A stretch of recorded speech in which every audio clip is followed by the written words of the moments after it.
Saludo a la iglesia con la paz del Señor. Le invito a que abra su Biblia en el libro de Cantares capítulo 6, donde vamos a tener la meditación de la palabra del Señor. Pero antes de continuar con la meditación en Cantares capítulo 6, vamos a tener una oración para que el Señor sea dirigiéndonos en este tiempo de meditación. Te damos gracias, Padre querido, por todas las bendiciones que tú nos brindas, que tú nos das, y por tu hermosa y perfecta salvación que tú nos has concedido por medio de tu Hijo Jesucristo. Nos acercamos al trono de tu gracia para hallar el oportuno socorro y para que por medio de tu Espíritu Santo nos guíes a toda la verdad. Que al escudriñar tu palabra, que al escudriñar el libro de Cantares, tú nos enseñes, nos guíes y nos brindes tu sabio consejo. En el nombre de Jesús. Amén. Amado hermano, una vez que usted tiene ahí en Cantares capítulo 6, vamos a tener la meditación desde el verso 11 hasta el capítulo 7, el verso 10.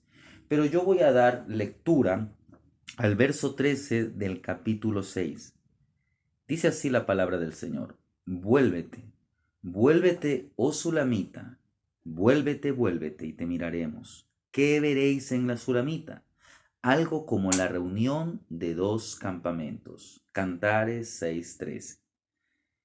Amados hermanos, hemos estado conociendo a través de este precioso libro del Cantar de los Cantares esta historia de amor, la historia de amor de Salomón y la Sulamita, quienes como hemos visto se amaron, pero eran un matrimonio que atravesaron similares, iguales circunstancias que hoy en día atraviesan los matrimonios. ¿Qué podemos decir? Podemos decir que ellos no eran un matrimonio perfecto porque matrimonio perfecto no lo hay. Es decir, que tuvieron problemas. Como hemos visto, ellos se distanciaron y mutuamente, como vimos en la pasada enseñanza, ellos están buscando mantener vivo ese amor, reavivar la llama, el fuego del amor. Ahora, ¿qué estamos viendo? Estamos viendo cómo ellos se están acercando hacia la reconciliación.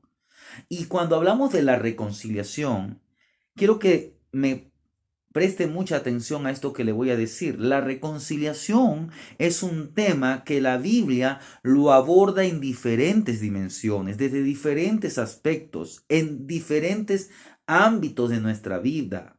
En este versículo vamos a encontrar esos grandes consejos que son de utilidad para la reconciliación. En este caso estamos viendo en el área o en el ámbito o en la dimensión del matrimonio. Pero vemos que es el esposo quien va a tomar esa iniciativa en este trascendente momento. En la enseñanza pasada veíamos que el enfoque más lo tenía la esposa, pero en este capítulo, al considerar estos versículos, vamos a ver que es el esposo el que toma la iniciativa en la reconciliación. ¿Por qué? Porque esto nos simboliza otro aspecto, otro ámbito, otra dimensión de la reconciliación. Porque de manera similar fue Cristo quien tomó la iniciativa en la reconciliación entre Dios y los hombres. En otras palabras, fue Dios mismo quien tomó la reconciliación para con los hombres. Y tal vez, si usted me está escuchando esta enseñanza, y tal vez en este momento de su vida, usted está pasando tal vez un grave problema, no algo pequeño, sino algo grave. Ha habido graves errores, graves diferencias, graves faltas en su matrimonio. Quiero citar lo que dice el autor cristiano Jim Newheiser. Él dice así, y creo que este es un consejo muy útil porque nos dirige al corazón de Dios. Dice Jim Newheiser: si el matrimonio ha llegado a un punto en el que el esposo y la esposa no pueden vivir en paz en la misma casa, cada uno debe confesar su pecado, suplicar a Dios de todo corazón por su ayuda, estudiar la escritura y buscar un consejo piadoso. Cuando ambas partes vuelven a caminar en el Espíritu, podrán volver a unirse para trabajar en la reconciliación. Hoy vamos a meditar en Cantares Capítulo 6 desde el verso 11 hasta el capítulo 7, el verso 10. Aquí se nos presentan cuál debe ser la base para toda la reconciliación. Para toda reconciliación hay una base. Y en estos versículos vamos a hallar a Salomón y a la Sulamita en ese proceso, en ese encuentro, en una romántica reconciliación. Analicemos los versos 11 al 13 del capítulo 6. Aquí vamos a ver algo muy importante, la base, el anhelo de la reconciliación.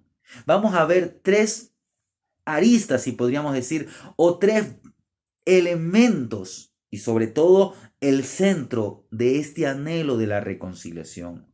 Porque mire lo que dice, voy a dar lectura a los versos 11 al 13. Dice así la palabra del Señor. Al huerto de los nogales descendí, al ver los frutos del valle, y para ver si brotaban las vides, si florecían los granados. Antes que lo supiera, mi alma me puso entre los carros de Aminadab. Vuélvete, vuélvete, oh Sulamita, vuélvete, vuélvete, y te miraremos. ¿Qué veréis en la Sulamita? Algo como la reunión de dos campamentos. Miren, empezamos esta historia donde la dejamos. Recuérdese que la Sulamita sabía dónde estaba Salomón. Estaba en los huertos. Y mire, aquí nos da mayor información porque empezamos esta historia en el huerto de nogales de Salomón. Aquí vemos que la Sulamita ha descendido a este paraje en busca de su amado y al encontrarlo, vemos que se halla ella con una romántica petición de Salomón a que vuelva a él en amor. Recuérdese que la palabra arrepentimiento está hablando también de un volverse a Dios. Por eso es que el libro de Cantar de los Cantares también de una u otra manera nos señala la relación de Dios con su pueblo. Ese amor simbólico entre el novio y la novia. Pero de estos versículos, ¿qué aprendemos? En primer lugar, aprendemos el anhelo de la esposa. Mire, aunque vamos a considerar detenidamente al esposo, en este pasaje bíblico, aquí encontramos que había el anhelo de ambos cónyuges en la busca de su persona amada. Estamos analizando primeramente el anhelo de la esposa, porque la reconciliación, amados hermanos, debe de ser el deseo de ambos cónyuges y no debe de ser motivada por un deseo egoísta, sino más bien debe ser motivada en base a la unidad, en base a la paz y en base al amor que beneficia a ambos cónyuges. Y esto es señalado en las Escrituras, estos tres puntos, la unidad, la paz y el amor, lo encontramos en la Biblia. Mire lo que nos dice el mismo escritor de Cantares, pero en otro libro, en el libro de Eclesiastés. El libro de Eclesiastés que fue escrito por Salomón en el capítulo 4, del verso 9 al verso 12, que en anteriores enseñanzas creo que ya hemos tocado este versículo, dice así: mejor son dos que uno, porque tienen mejor paga de su trabajo. Porque si cayere el uno, levantará a su compañero. Pero ay del solo, que cuando cayere no tendrá segundo que lo levante. También si dos durmieren juntos, ¿cómo se levantarán mutuamente? Mas, ¿cómo se calentará uno solo? Y si alguno prevaleciere contra uno, dos le resistirán. Y cordón de tres dobleces no se rompe pronto. Aquí vemos la unidad. Veamos qué nos dice el escritor de San Juan. Y esto no son palabras de cualquiera. Aquí San Juan nos presenta algo que el Señor Jesús dice. En San Juan capítulo 13, el verso 35 dice así: en esto conocerán todos que sois mis discípulos, si tuvieren amor los unos con los otros. Aquí vemos algo muy importante, el amor.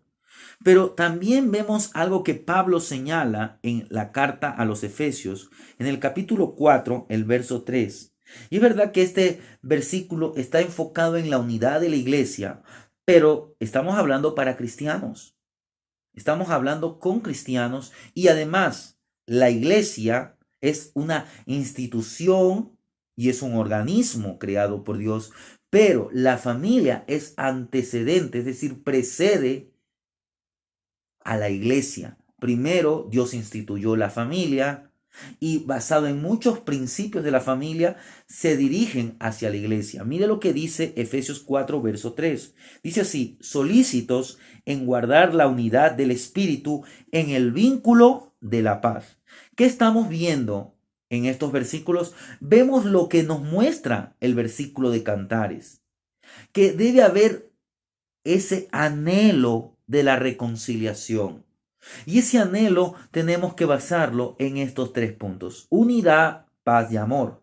Ahora, para que haya una perfecta unidad, para que haya una verdadera paz y para que haya verdadero amor, esto no procede del hombre, esto procede de Dios. Por eso, en segunda instancia, viendo el anhelo de la reconciliación, esto en sí es el anhelo de Dios. Mire lo que nos dice el verso 12. Voy a volver a leer. Dice: antes que lo supiera, mi alma me puso entre los carros de Aminadab. Mire, ahora, ¿qué estamos encontrando? La Sulamita señala que antes de que se diera cuenta, ella estaba buscando a su esposo. Usted y yo podríamos decir, y no creo que es algo equivocado, pero podríamos decir que ella fue impulsada por el amor.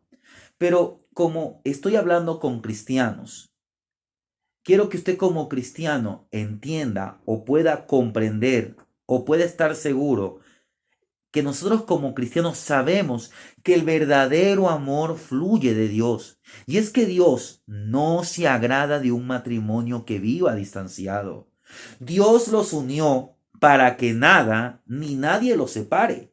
Y es Dios mismo quien constantemente, ¿qué está haciendo? Él está produciendo en los matrimonios de creyentes el querer como el hacer conforme su voluntad. Leo lo que dice Pablo a los hermanos de Filipos en Filipenses capítulo 2, el verso 13.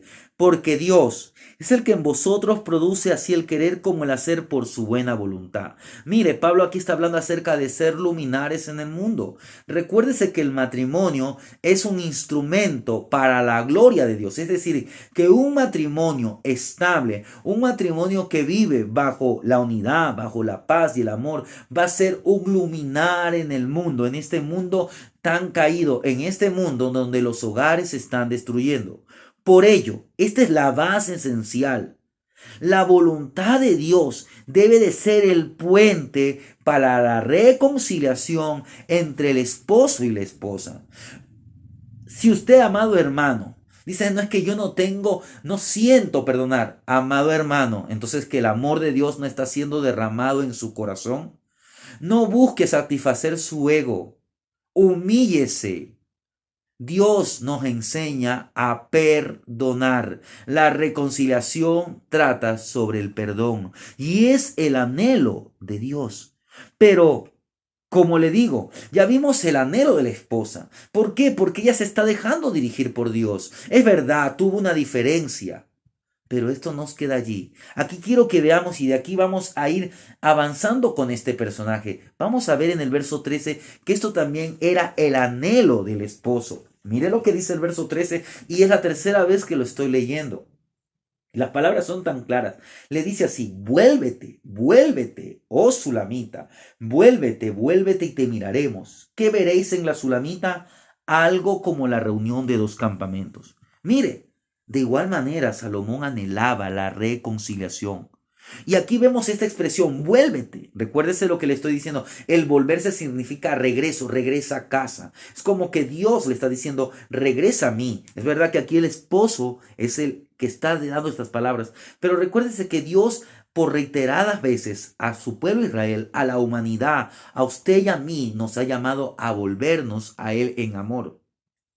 Vemos que insistentemente Salomón repite esta expresión por 4 ocasiones. Es decir, él está anhelando, él está deseando que la Sulamita vuelva a él en comunión, que vuelva a sus brazos de amor. Además, como le estaba diciendo, de aquí en adelante, Salomón es el personaje principal. Toma la iniciativa de esta romántica reconciliación. Deseo, amado hermano, que note que en este pasaje, y es verdad que durante este conjunto de enseñanzas hemos nombrado a la esposa por su nombre, porque anteriormente ya es muy probable que usted haya leído este libro o usted tenga algún trasfondo. La conocemos como la Sulamita, pero esta es la única vez que Salomón se refiere como la Sulamita, la llama por su nombre. La Sulamita es un nombre propio femenino de origen hebreo. En el hebreo es Sulamint. Este nombre, ¿qué significa? Significa la mansa o la pacífica. Entonces, ¿qué estamos considerando aquí? Estamos viendo cómo Salomón la llama a su amada. La llama que demuestre aquellas valiosas virtudes que traerán, que van a ser de beneficio a la restauración para el matrimonio. Ahora quiero que recuerde algo. Recuerde que el nombre de Salomón es muy similar. Ambos nombres proceden de la misma raíz hebrea. El nombre Salomón significa pacífico. Por lo tanto, ¿qué es lo que estamos viendo? Mire cómo es de preciosa la palabra de Dios. Dios los unió a este matrimonio. ¿Para qué? Para nosotros. Considerando más adelante, no sabemos qué haya pasado. Vamos a analizar hasta el capítulo 8. Pero podríamos decir que Salomón se apartó de Dios. Pero si Salomón hubiera permanecido, la historia hubiera sido otra. Pero esta historia quedó registrada. ¿Para qué? Para que, amados matrimonios cristianos, ustedes basen su matrimonio en estos sabios principios. Estos sabios principios que van a servir de enseñanza, de edificación para cuando usted afronte diferentes dificultades. Amados hermanos, el compromiso de restauración debe ser mutuo, porque esto permite que la relación se fortalezca. Vemos que se habla aquí de una reunión de dos campamentos. En el original es como que refiere a un lugar llamado Mahanaim. Mahanaim tiene mucho que ver con la historia de Israel, era un lugar de asentamientos militares, pero ahí también hubo una historia que se nos presenta en la Biblia. Se entiende que cerca de esos sectores fue donde un hombre llamado Jacob tuvo un encuentro magnífico. Tuvo una reunión de dos campamentos. Fue cuando él tuvo un encuentro, la reconciliación, tanto con Dios como más adelante tendría la reconciliación con su hermano Jacob. Ahí veríamos esos dos campamentos. Pero aquí también está hablando de estos dos campamentos militares, porque este también era un lugar donde se podrían establecer campamentos militares. Ahora, esos dos campamentos militares que se unían con un propósito específico, un propósito en conjunto, que era la defensa del patrimonio terrenal. Para el matrimonio, para la familia, para el hogar, para Salomón y la Sulamita, su patrimonio terrenal más importante era su propio matrimonio. Entonces, continuemos con el relato. Ahora avancemos hacia el capítulo 7. En el capítulo 7, pero mantengámonos todavía en el verso 13 del capítulo 6, porque aquí en adelante vamos a ver que es el hombre, como yo le decía, es Salomón el que toma la iniciativa. Desde los versos 13 hasta el final del capítulo 7, 10, 7, aunque vamos a llegar hasta el verso 10, pero vamos a ver que es Salomón el que toma la iniciativa. Pero en los versículos 13, del 13 al 7:5, vamos a ver ese lenguaje romántico de la reconciliación. Porque aquí usted va a notar el liderazgo, va a notar la iniciativa de Salomón en la reconciliación. ¿Por qué? Porque él está, por dos razones. Él está para y en busca de qué? De que su matrimonio salga fortalecido. Él entiende que es necesaria la reconciliación, porque esto favorece que el matrimonio pueda salir fortalecido frente a cualquier situación adversa, frente a esta situación adversa que este matrimonio estaba atravesando, que estaban enfrentando.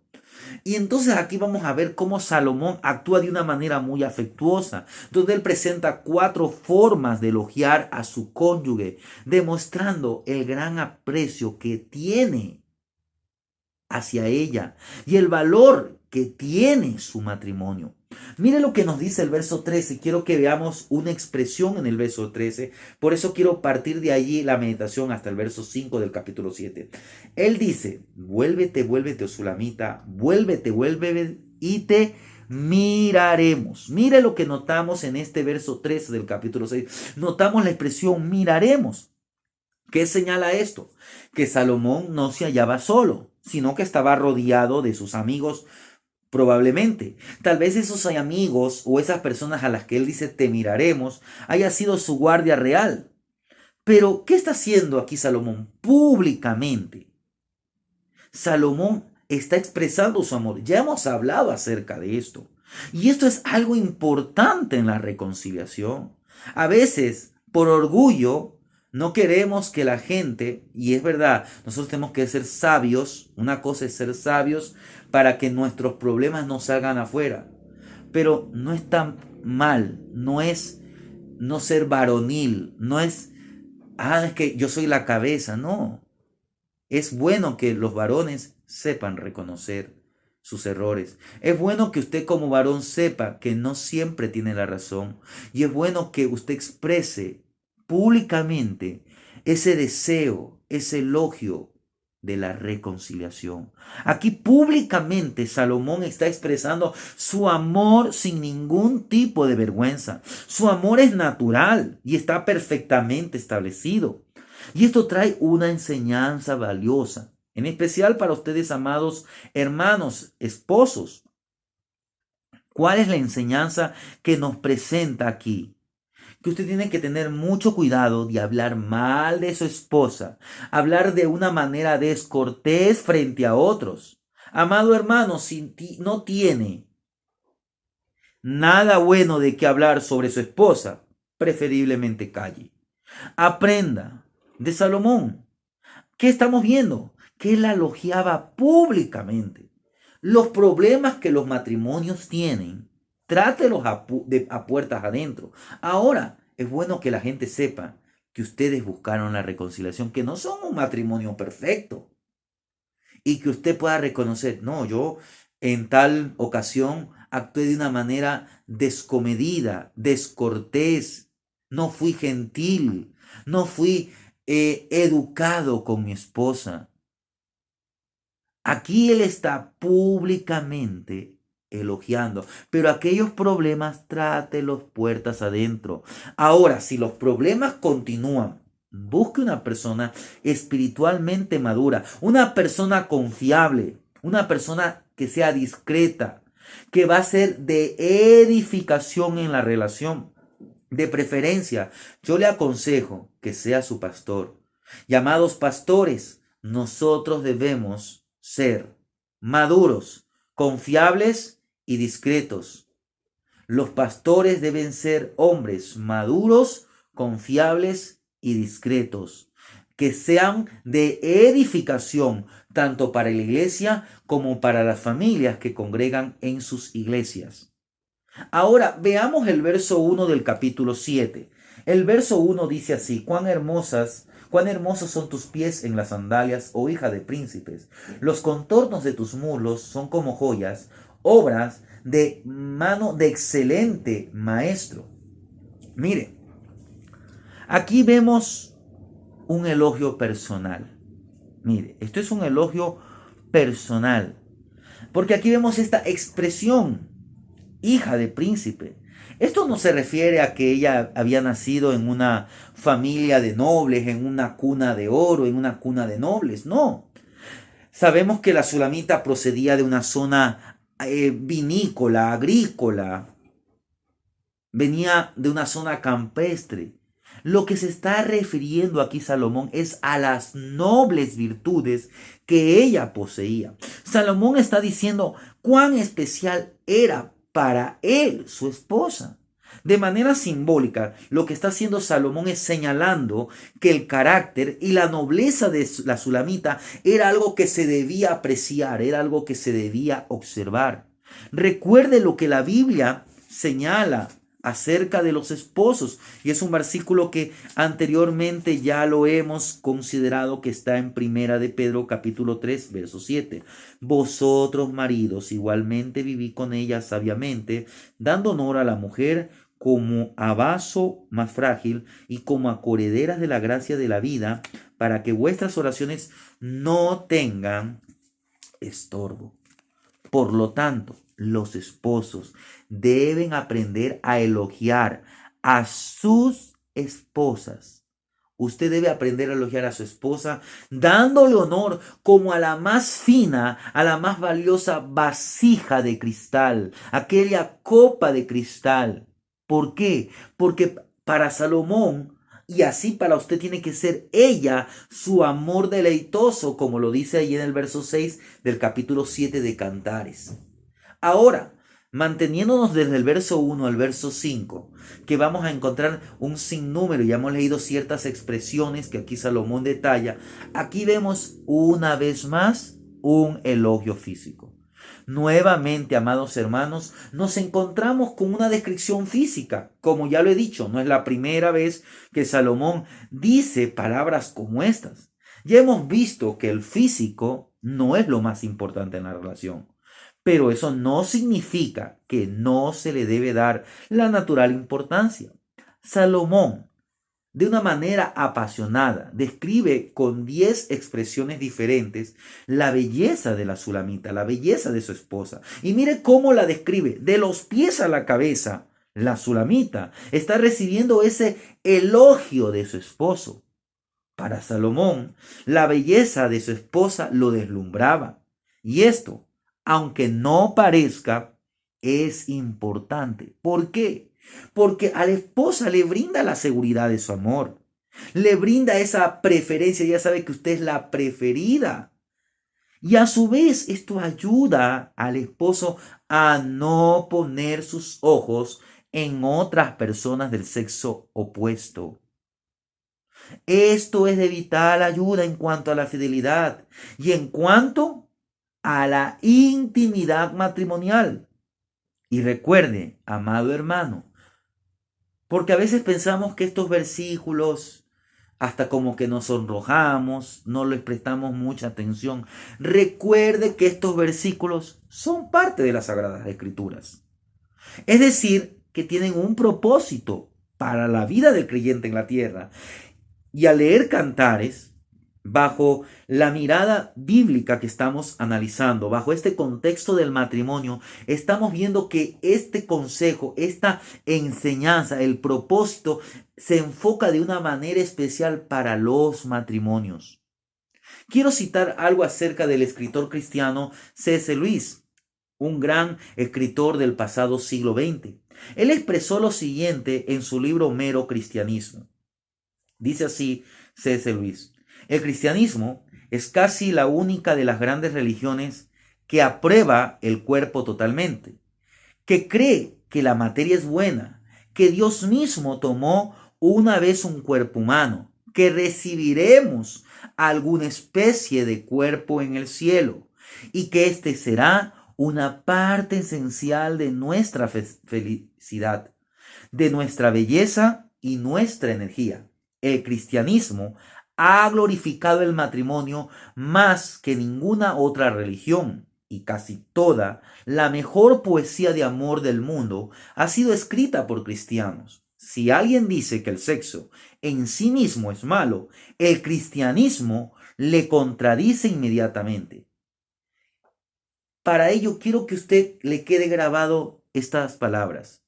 Recuerde, amado hermano, que el cuerpo humano es una dádiva de Dios.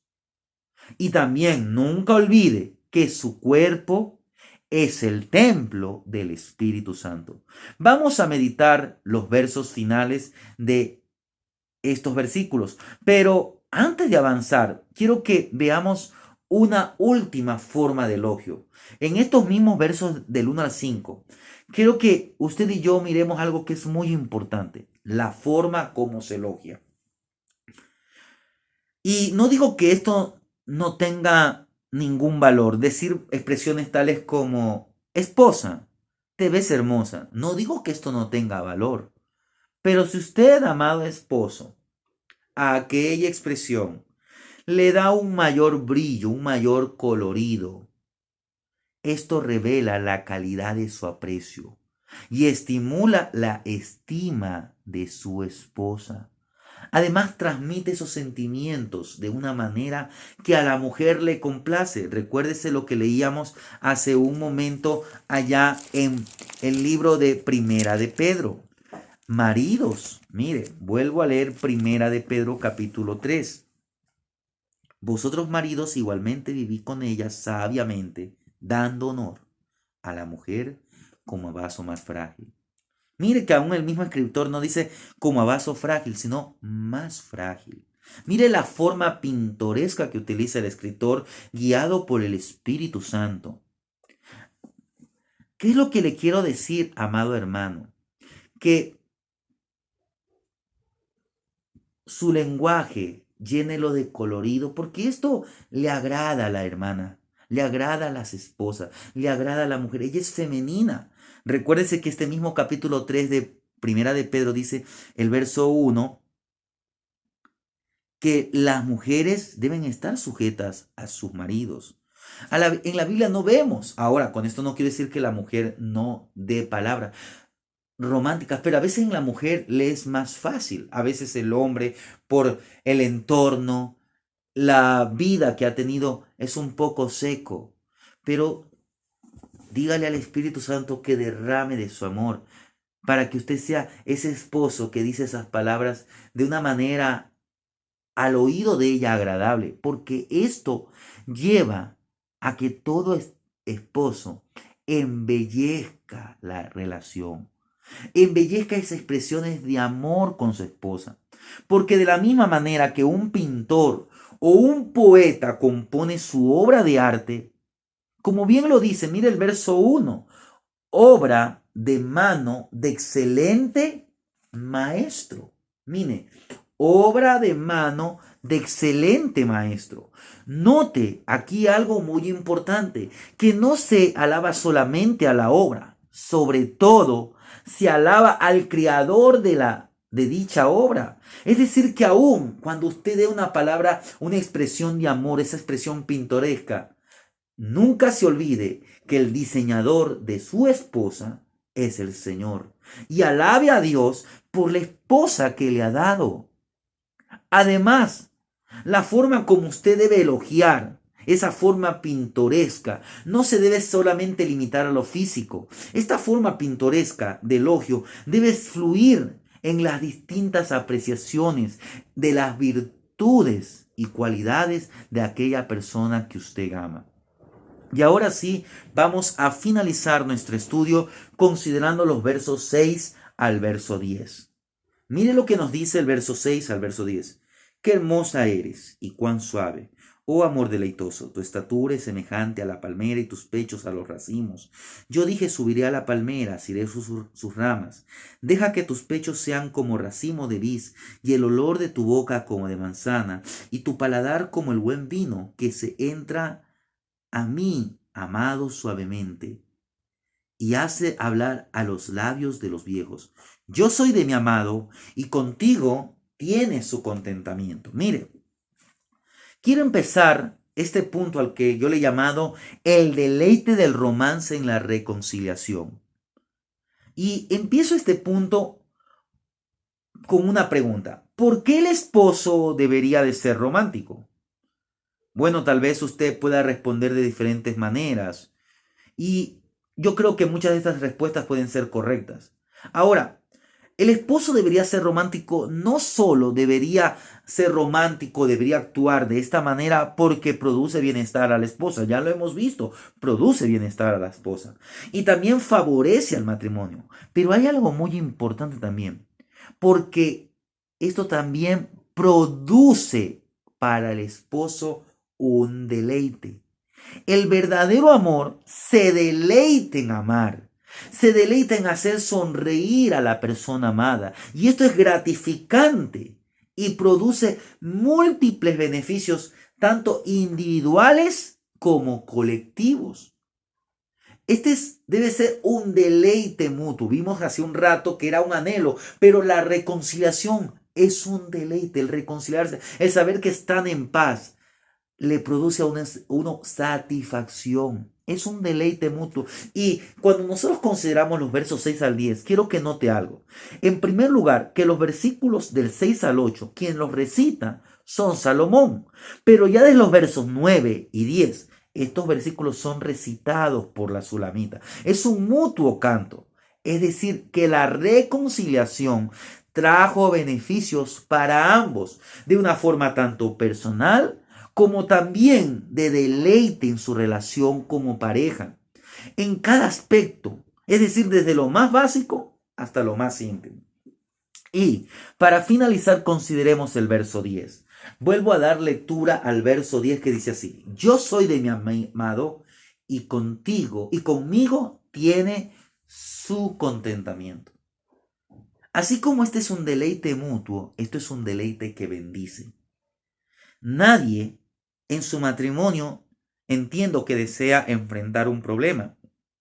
No desea nadie tener una diferencia. No desea tener una discusión o algo similar.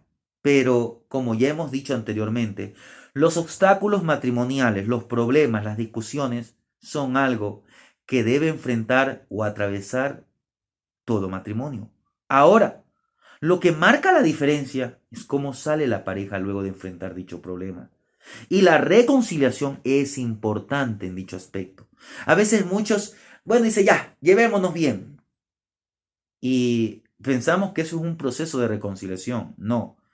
Cuando el proceso de reconciliación es correcta y debidamente tratado, la relación, en vez de salir debilitada, sale fortalecida.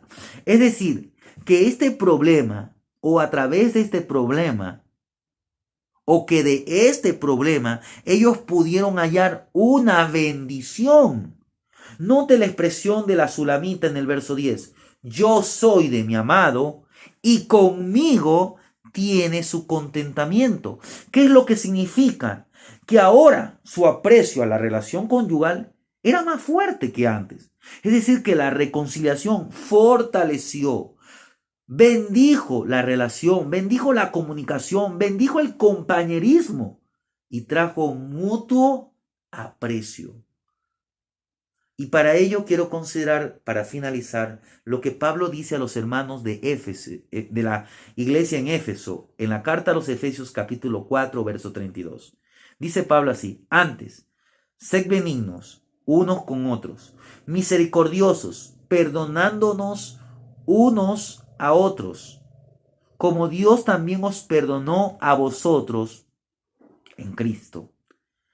Cuando una pareja sabe atravesar valiente y victoriosamente el proceso de reconciliación de una manera correcta, esto va a proveer beneficios y enseñanzas positivas al presente, pero también para el futuro, porque esto primeramente será de modelo de reconciliación para la misma pareja, para futuras adversidades. En el futuro, la reconciliación también va a brindar ayuda al entorno familiar. ¿Por qué? Porque un día llegarán los hijos. ¿Y qué va a pasar con la llegada de los hijos? Ellos van a crecer y un día verán cómo sus padres sabiamente saben resolver sus diferencias, saben resolver sus dificultades. Y esto también va a enseñarles a ellos cómo deben actuar cuando tengan con el compañero de clases, con el amigo, con el vecino. Y mañana cuando ellos tengan en un futuro como jóvenes, como adultos, su matrimonio, esto también les brindará un modelo para saber cómo actuar frente a un problema, cómo hacer frente a esto bajo un proceso correcto de reconciliación. Pero además será de beneficio para otras parejas, ya que si su matrimonio es un matrimonio ejemplar, muchas parejas de matrimonios van a buscar su consejo cuando atraviesen situaciones similares. Pero sobre todo, y lo más importante, es que esto nos trae una valiosa enseñanza. Nos enseña cómo Dios continuamente ha buscado la reconciliación con la humanidad.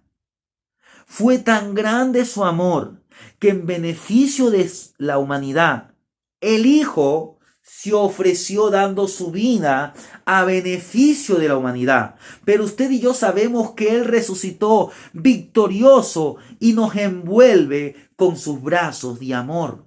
Por tanto, por todo lo que hemos dicho, quiero dejarle este último consejo.